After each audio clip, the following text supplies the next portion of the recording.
মানুষের ভাগ্যের সাথে বিএনপির ভাগ্য জড়িত থাকে। আগামী 5 বছর ইনশাআল্লাহ 1 কোটি কর্মসংস্থানের সুযোগ সৃষ্টি করব। কোন দলটার দেশ চালানোর অভিজ্ঞতা আছে? কোনো সমস্যা হয়, যেই মানুষটি এলাকার সমস্যা সম্পর্কে ওয়াকিফাল আছে, সেই মানুষটিকে আমাদের বাছাই করতে হবে। কারণ এলাকার সমস্যার সমাধান করতে হলে, এলাকার মানুষের দুঃখ কষ্ট ঘোচাতে হলে বাইরে থেকে কেউ এসে কি করতে পারে? করতে পারে না। ঘরের মানুষকে তো কে চেনে? ঘরের মানুষই চেনে, তাই না? বাইরের মানুষকে ঘরের মানুষকে চেনে না। আরেকটা গুরুত্বপূর্ণ কথা ভাই, এই যে ধানের শেষ, এই যে বিএনপি নির্বাচনের পরে একটি জনগণের সরকার ইনশাল্লাহ গঠিত হবে। কিন্তু এই মুহূর্তে চিন্তা করে দেখেন তো, এই মুহূর্তে যেই রাজনৈতিক দলগুলো নির্বাচন করছে তার মধ্যে কোন দলটার দেশ চালানোর অভিজ্ঞতা আছে? দেশ চালানোর অভিজ্ঞতা এবং শুধু অভিজ্ঞতাই নয়,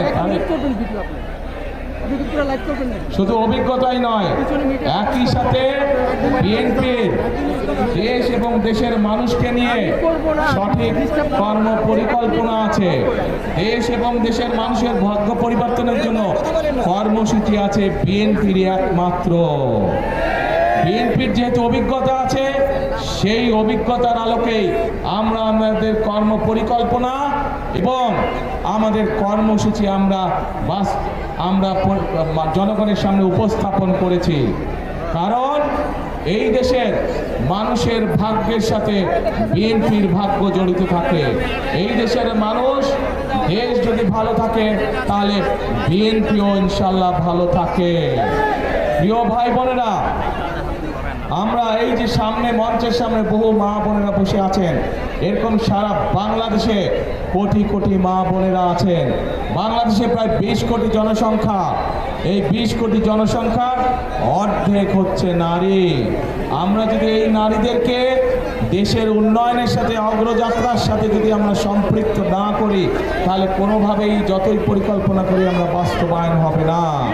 এবং সে কারণেই আপনারা দেখেছেন দেশনেত্রী খালেদা জিয়া যখন এর আগে দেশ পরিচালনার দায়িত্বে ছিলেন, তখন দেশনেত্রী একটি পরিকল্পনা গ্রহণ করেছিলেন এবং আলহামদুলিল্লাহ সেই পরিকল্পনাটি সফল হয়েছিল। কি সেটি? বাংলাদেশের মেয়েদের শিক্ষা ব্যবস্থা ক্লাস 1 থেকে 12 পর্যন্ত দেশনেত্রী ফ্রি করে দিয়েছিলেন। তার ফলে পরবর্তীতে গত 25 বছর ধরে, গত 20 বছর ধরে কোটি কোটি মেয়েরা, দেশের মেয়েরা শিক্ষার আলো পেয়েছে। এখন প্রিয় ভাই বোনেরা, আগামী বিএনপি সরকার, আগামী ধানের শীষের সরকার এই মেয়েদেরকে, যারা এখন মা হয়ে গিয়েছে, যারা এখন গৃহিণী হয়েছে, খেটে খাওয়া মানুষ যারা আছে সমগ্র বাংলাদেশে গ্রামগঞ্জ শহরে, এই মায়েদেরকে, এই গৃহিণীদেরকে স্বাবলম্বী করার জন্য আমরা ফ্যামিলি কার্ড পৌঁছে দিতে চাই সবার কাছে। এই ফ্যামিলি কার্ডের মাধ্যমে আমরা আমাদের মায়েদের কাছে, গৃহিণীদের কাছে আমরা প্রতি মাসে সরকারের পক্ষ থেকে একটি সহায়তা পৌঁছে দিব এবং আমরা বিশ্বাস করে এই সহায়তা আস্তে আস্তে প্রত্যেকটি পরিবারকে, সেটি গ্রামে হোক, দুস্থ পরিবার হোক, সেটি শহরে হোক, যাদের এইটা প্রয়োজন, আস্তে আস্তে এই সহযোগিতার ফলে পরিবারগুলি ধীরে ধীরে স্বাবলম্বী হয়ে উঠবে এবং একটি একটি করে সকল পরিবার স্বাবলম্বী হলে পর্যায়ক্রমিকভাবে বাংলাদেশ স্বাবলম্বী হয়ে উঠবে।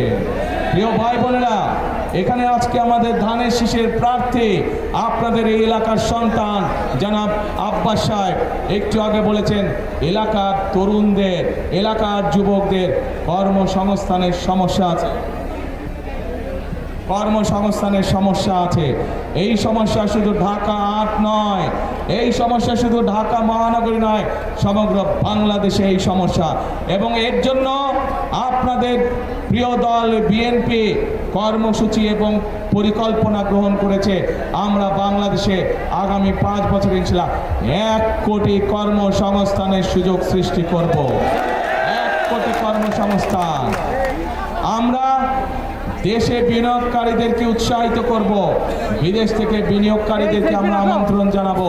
দেশে মিল কারখানা তৈরির মাধ্যমে যেমন আমরা একদিকে বেকার সমস্যার সমাধান করব, একইভাবে আমরা এই ঢাকা ৮ সহ যত জেলা আছে প্রত্যেক জেলায় একটি এবং ঢাকা মহানগরীতে বেশ অনেকগুলো আমরা vocational institute, training institute, technological institute এবং আইটি সংক্রান্ত বিভিন্ন ইনস্টিটিউট আমরা তৈরি করব। সেখানে আমাদের তরুণ সমাজের ছেলে হোক মেয়ে হোক তাদেরকে আমরা দক্ষ নাগরিক হিসাবে ধীরে ধীরে গড়ে তুলব, যার ফলে তারা দেশেই হোক নিজেদের কর্মসংস্থান তৈরি করে নিবে পারবে, দেশেই হোক তারা নিজেদের বিনিয়োগের মাধ্যমে ছোট ছোট বিনিয়োগের মাধ্যমে তারা নিজেদের কর্মসংস্থানের ব্যবস্থা করতে সক্ষম হবে। একই সাথে তারা বিদেশেও যেতে পারবে। যারা বিদেশে যাবে, আমরা দেখেছি আমাদের প্রায় 1.5 কোটি প্রবাসী বিদেশে আছেন। এর মধ্যে অনেক মানুষ বিদেশ যাবার আগে অর্থ সংকটের জন্য তারা নিজেদের বাপ দাদার জমি বিক্রি করতে হয়।